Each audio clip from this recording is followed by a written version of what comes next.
No vídeo de hoje, mudanças na seleção brasileira, mudanças à vista para o jogo contra a Bolívia e mudanças esperadas, né? Competitividade, concorrência. O Ancelotti tem estimulado isso na seleção. Hoje ele deu uma declaração na coletiva muito curiosa sobre o Bruno Guimarães, muito reveladora sobre o que ele pensa de concorrência, de titularidades absolutas, muito interessante. Vamos falar sobre ela aqui. Só que tem um ponto. O jogo de amanhã, ele serve muito pouco para tirar esse tipo de observação. Muito pouco. Like no vídeo, se inscreve, ativa o sininho, rumo a 440 mil inscritos por aqui. Nessa semana, deixa eu começar falando com você de investimento. O Bitcoin, é importante a gente falar que é um momento de baixa do Bitcoin, mas isso é uma grande oportunidade. Para quem está pensando num preço mais acessível, você pode comprar o Bitcoin nesse momento de baixa por um preço muito melhor.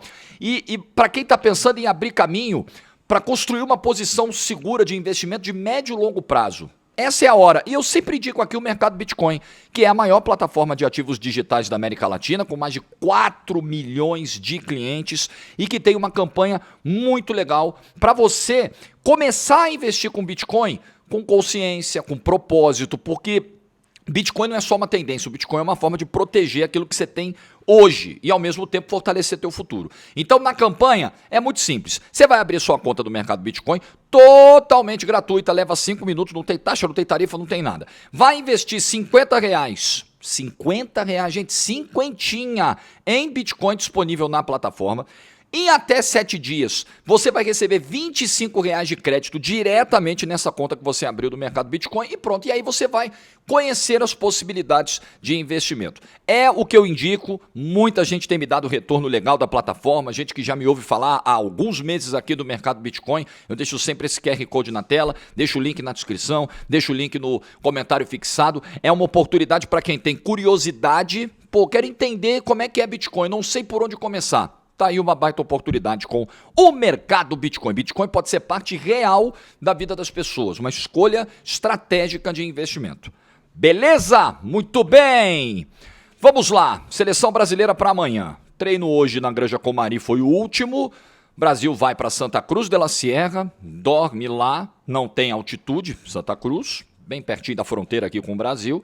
E aí amanhã, horas antes do jogo, o Brasil chega a El Alto, 4.100 metros de altitude, no céu, para enfrentar a Bolívia.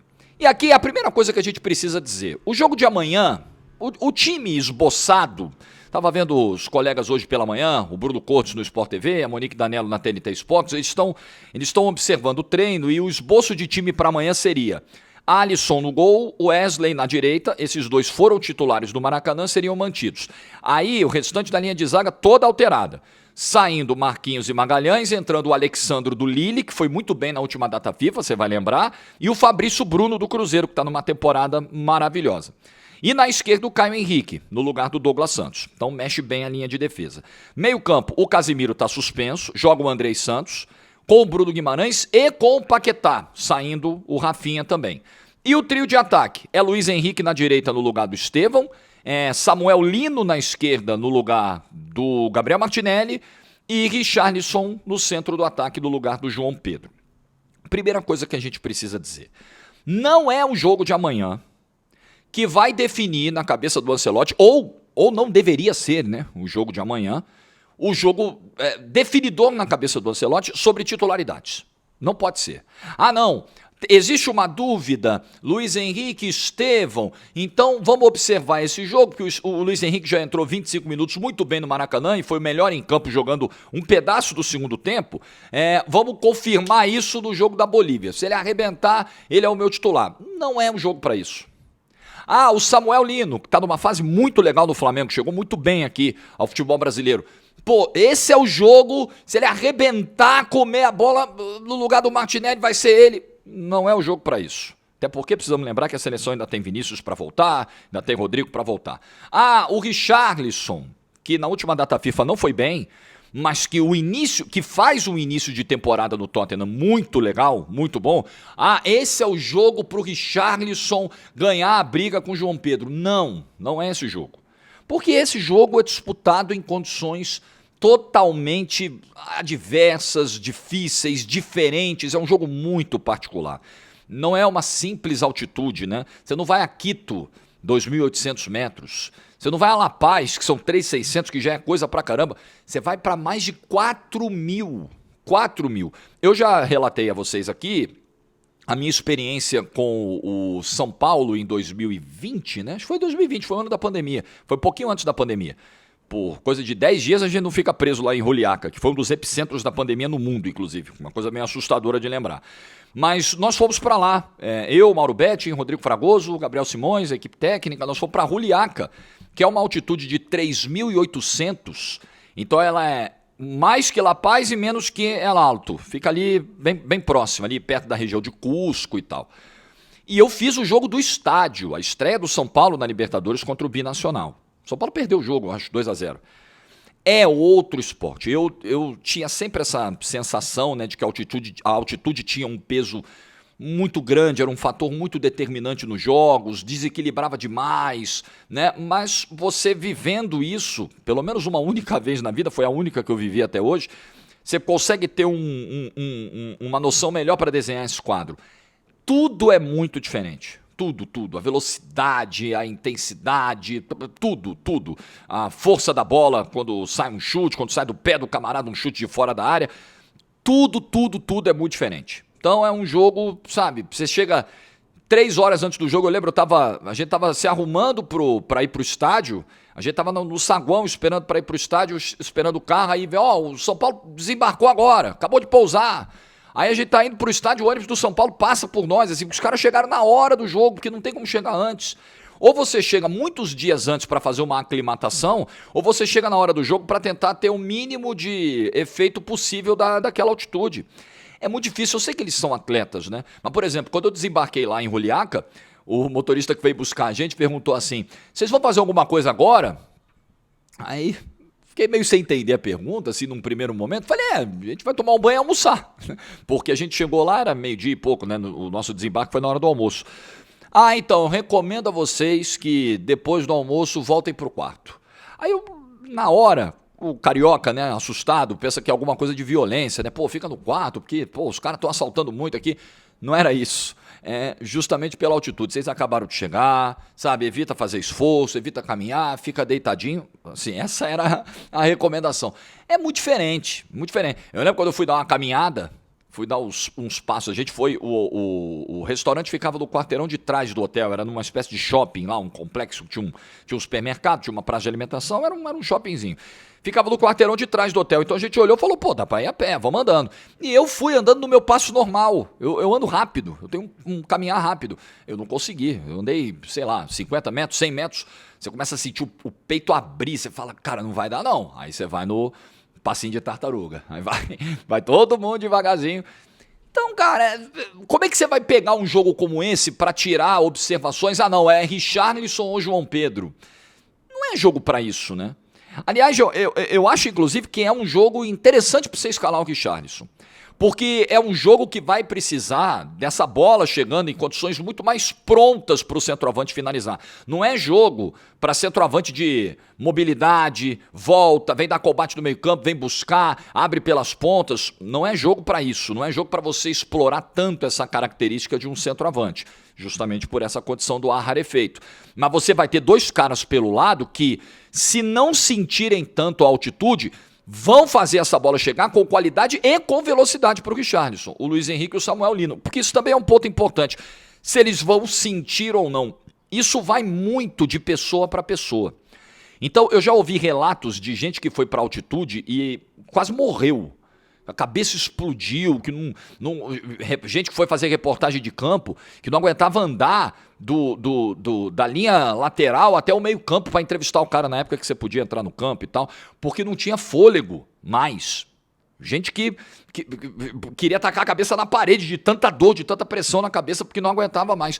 E gente que não sente nada. Eu não senti nada na altitude, tirando essa coisa da caminhada, né, que tinha que ser mais devagar, e o fato de eu não ter conseguido narrar o jogo em pé, E eu não gosto de narrar jogo em pé, eu gosto de narrar jogo sentado mesmo. Só que a bancada, eu já expliquei essa história, né? Não dava visão plena do campo, então para eu olhar o campo todo eu tinha que ficar em pé. No primeiro ataque do jogo, o fôlego foi embora. Eu sentei e fiz o jogo normal até o final, olhando pelo monitor e vendo um pedacinho do campo. Tirando isso, não tive nenhum grande problema, nenhum grande episódio de falta de ar, de desespero, de nada, né? Me hidratei muito, eu lembro que na época uma recomendação que eu ouvi era dobrar a sua hidratação, então você tem que tomar quantos litros d'água por dia? 2, tem que tomar 4 lá. E aí quando a gente foi lá nesse mercado almoçar, eu comprei uns garrafão de água assim e levei pro quarto. E era água o tempo todo, que eu tava paranoico com isso, que eu não queria estar me sentindo mal na hora do jogo. Falei, pô, hoje eu tô bem, eu cheguei na véspera do jogo. Se amanhã tiver zoado, como é que eu vou narrar o jogo, né? Então é isso, varia muito de pessoa para pessoa. Pode ser que o Luiz Henrique amanhã chegue lá na altitude, irmão, e saia atropelando todo mundo. E não sinta nada. Pode ser que o Samuel Lino, na primeira tentativa que dê de chegar na linha de fundo, precise de máscara de oxigênio. Eu lembro uma vez quando, acho que o Flamengo foi jogar em Potosí, que tem uma imagem dos caras. Potosí ainda é um pouquinho mais alto que. É alto, tá? 4.200, é um pouquinho, mas é praticamente a mesma coisa. Tem aquela imagem dos jogadores do Flamengo do banco de reservas com máscara de oxigênio. Jogadores que tinham saído do jogo e que estavam assim, no limite, né? Precisando de máscara. Porque sabe, então tem esse componente também. Você não tem a certeza de como todo o teu grupo vai reagir. Então o Ancelotti está pensando numa formação de time, num desenho de time, pode ser que com meia hora de jogo tenha alguém do time titular passando mal, se ferrando da altitude, ele tenha que mudar. Então não é jogo para observação. Não é jogo para ver, o lateral esquerdo é o Douglas Santos ou o Caio Henrique. Tanto faz amanhã. Sinceramente, amanhã, tanto faz. O goleiro vai ser o Alisson, mas não dá pra botar o Hugo Souza pra testar, pra ver o Bento. Tanto faz, cara. O jogo de amanhã, dos poucos jogos que temos, infelizmente tem esse jogo contra a Bolívia. Esse jogo contra a Bolívia, lá, ele vem em péssima hora. Péssima hora. Porque não é um jogo pra tirar observação nenhuma. É um jogo que a Bolívia vai vir para atacar e para bater se precisar, porque eles vão jogar a vida deles na Copa do Mundo. Eles estão jogando amanhã, o país está parado pensando nesse jogo, gente. Falei aqui, eu acompanho muito o noticiário boliviano lá, a venda de ingressos para esse jogo abriu no início de agosto. Eles venderam os ingressos para esse jogo um mês antes. E venda física, venda em bilheteria. As pessoas foram lá uma semana, 10 dias antes da abertura das vendas, montar barracas, filas, dormindo uma semana na rua, na barraquinha, para poder pegar o ingresso e garantir a presença nesse jogo. Porque a Bolívia só foi para a Copa do Mundo em 1994, de lá para cá não foi mais, então é uma possibilidade real. Se a Venezuela não ganha, basta a Venezuela empatar. Se a Colômbia conseguir um empate com a Venezuela lá, a Bolívia ganha um jogo, ela está na Copa, tudo bem, está na repescagem. Mas para os caras vale muito. E além disso, você tem uma diferença de nível técnico e uma questão de condição de altitude que distorce muito a análise. Era muito melhor agora para uma equipe que está em formação, para uma equipe que ainda não tem uma cara, que está fazendo testes, que está trazendo jogadores, como o Ancelotti falou, estou trazendo o Paquetá agora porque eu quero trabalhar com ele, eu quero ver como é que é, porque eu nunca trabalhei junto, sabe? Esse jogo, ele acrescenta muito pouco, seria muito melhor se nesse momento o Brasil, sei lá, conseguisse encarar o Uruguai. Mesmo o Uruguai já classificado para a Copa, mas você ter um teste melhor. Se o Brasil encarasse uma Colômbia, até mesmo o Equador, que fez uma eliminatória muito boa, era muito melhor você pegar esse tipo de adversário para observar e para tentar dar uma cara de time do que você pegar a Bolívia, né? Então é um jogo que tem toda essa dificuldade, toda essa complexidade. Estou muito curioso mesmo para ver como é que vai ser o comportamento da seleção brasileira nesse jogo. Só sobre a fala do Guimarães, que é fala do Ancelotti sobre o Guimarães, que eu destaquei no início do vídeo, eu queria repercutir ela aqui com você, que me chamou muito a atenção na coletiva de hoje. Eu estou tentando achar, tá aqui, sobre o Bruno Guimarães. Ele falou assim: Bruno é muito importante para a equipe, é completo, pode jogar em diferentes posições no campo. Vocês estão ouvindo os barulhos aí, é normal, né? Gosto muito porque trabalha muito, um jogador muito completo. Não digo titular indiscutível, mas muito importante para a seleção. Isso aqui me chamou muito a atenção. Não digo titular indiscutível, mas muito importante para a seleção. Gente, o Bruno Guimarães é titular indiscutível na seleção. Ponto final. Hoje, você gostando ou não, tô aqui constatando, tá? Realidade dos fatos. O Bruno Guimarães é titular indiscutível da seleção brasileira. Pilar, a seleção está sendo construída, o meio-campo da seleção está sendo construído em torno do Bruno Guimarães e do Casemiro. Eles são pilares desse time. Eles são titulares incontestáveis da seleção. Simples, tá? O Bruno, pela versatilidade, por tudo aquilo que ele pode oferecer, isso não se discute. Só que o Ancelotti está exercendo um papel que eu acho que também é interessante nesse momento. Bem interessante nesse momento. De manter um nível de disputa aberto em todas as posições e tirar uma galera de zona de conforto. Porque algo que esteve muito presente na seleção brasileira nos últimos tempos, tá? Em diferentes trabalhos, foi uma sensação de cadeira cativa, que nem sempre é positiva. Nem sempre é positiva, porque jogadores oscilam. Jogadores vivem boas fases, vivem más fases, e você precisa ter a autonomia no momento em que um jogador importante, titular, estiver em baixa, para tirar esse cara do time. Você precisa ter. Você precisa ter essa tranquilidade para tomar essa decisão. Sem que isso gere uma grande revolta, sem que isso faça o ambiente interno fugir do controle. E para que isso aconteça, você precisa dar poder ao treinador. O treinador não pode ser menor do que os comandados. Senão os comandados vão engolir. O treinador vai sucumbir. Óbvio. Então, além do fato do Ancelotti olhar os caras, como eu sempre digo aqui, de cima para baixo, ele é o Ancelotti, ele é o mega treinador que veio do Real Madrid, do maior clube do mundo. Ele não é qualquer um. Então ele olha todo mundo, ó, daqui. Beleza? Além disso, ele adota um discurso de que, ó, tem dono não. O time vai ser o time que eu acordar e tiver a fim de escalar. Claro que não é assim, né? Existe uma tendência, observações, escalações, repetições. Mas tipo assim, o Bruno Guimarães, muito importante para nós. Mas titular indiscutível, não. Não tem essa, por mais que ele seja. O Alisson, o Marquinhos... isso não vai, esse rótulo de titular indiscutível não vai funcionar para ninguém. Porque sempre haverá discussão sobre titularidade, porque a gente sempre vai ter que estar acompanhando, monitorando o jogador naquele momento, seleção em momento, quantas vezes você já ouviu falar? Você precisa estar sempre acompanhando e vendo se o cara é titular. Então na seleção não existe, pelo menos na cabeça do Ancelotti, e eu tendo a caminhar com ele nesse pensamento, tá? Nesse entendimento, nessa filosofia. Não existe titular indiscutível, existem os titulares do momento. Existem os titulares que estão merecendo a condição de titular, estão merecendo uma das 11 vagas. É esse o recado que o Ancelotti está querendo passar em todos os seus movimentos na seleção brasileira. Nas convocações, nas ausências que são muito eloquentes, às vezes mais eloquentes do que as convocações, querem dizer mais, tem mais recado dado em quem está fora do que quem está dentro, e em declarações como essa, quando ele pega um pilar do time hoje e fala, cara muito importante, mas titular indiscutível, não vou dizer que é não. Eu gosto disso. E trazer um cara como o Ancelotti também tinha esse objetivo, dar essa chacoalhada, sabe? Mudar a mentalidade, mudar o jeito de comandar a seleção brasileira. Dar mais poder ao treinador. Tomara que dê certo. Tomara. Porque é tipo o vídeo que eu fiz recente aqui do Vojvoda no Santos. Irmão, se não for com ele, com quem será? Não é com ninguém mais. Nós esgotamos todas as possibilidades. Nós testamos treinadores brasileiros de diferentes modelos, estilos. E já estava na hora da gente tentar alguma coisa diferente. E o Ancelotti está fazendo coisas diferentes. Esse é o ponto principal. Ainda falta muito? Falta. Eu disse aqui do vídeo pós-jogo contra o Chile, eu não fiquei encantado com a atuação da seleção contra o Chile, porque ela não foi encantadora. Não foi. Mas você começa a ver, sabe, um caminho, você começa a ver alguma coisa acontecer. O que angustiava do trabalho do Dorival Júnior é que nada acontecia. Era aquela sensação de andar uma casinha para frente, duas para trás.